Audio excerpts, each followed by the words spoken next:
पुणे जिल्ह्यातील जुन्नर तालुक्यातील नारायणगाव येथील पुणे-नाशिक महामार्ग 50 वरती चुकीच्या पद्धतीने हायवेवरती डिवायडर बांधल्यामुळे अपघाताचे प्रमाण वाढले। दरम्यान या ठिकाणी 30 जानेवारीच्या पहाटे या डिवायडरवरती भरधाव वेगाने येणारी इनोव्हा धडकून अपघात झालाय। पुणे जिल्ह्यातील जुन्नर तालुक्यामध्ये नारायणगाव येथील पुणे-नाशिक महामार्ग 50 वर चुकीच्या पद्धतीने हायवेवरती डिवायडर बांधल्यामुळे अनेक वाहनांचे अपघात होत आहेत। असाच प्रकार 30 जानेवारी रोजी पहाटे 3 वाजता डिवायडरवरती भरधाव येणारी इनोव्हा धडकल्यामुळे समोर आलाय। बिगर नंबरची आणि नंबर प्लेट काढलेली नाशिक येथील इनोव्हा भरधाव वेगाने रिलायन्स पेट्रोल पंपापासून जवळच असलेल्या बायपासवर असलेल्या डिवायडरवर मनसरवरून नाशिककडे येताना धडकली। सुदैवाने त्यामधील कोणीही जखमी झालेले नाहीये, परंतु पुणे-नाशिक महामार्ग 50 चे अधिकारी त्यांचे कार्यप्रती दक्ष आणि कार्यकुशल नसावेत, ही गोष्ट त्यामुळे समोर येते।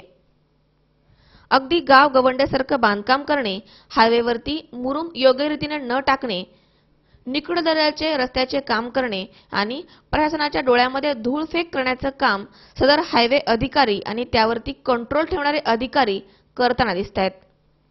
येणाऱ्या दिवसांमध्ये पुणे-नाशिक हायवेचे क्वालिटी कंट्रोलची मागणी नागरिकांकडून करण्यात येते। तसेच सदर ब्रेकर डिवायडर काढण्याची मागणी लौकी येथील सुदाम थोरात यांनी केली आहे।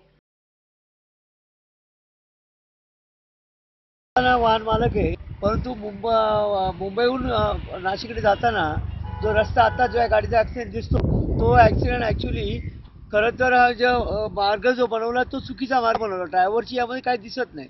छोटंसं बेट तिथं लावलेलं आहे ना, ते बेट एकदम चुकी लावलेलं आहे आणि मून रस्ता चालू असताना सुद्धा तुम्ही इथून वाकडा रस्ता वळवला, यामुळं त्यामध्ये लोकांचे जीव जातात।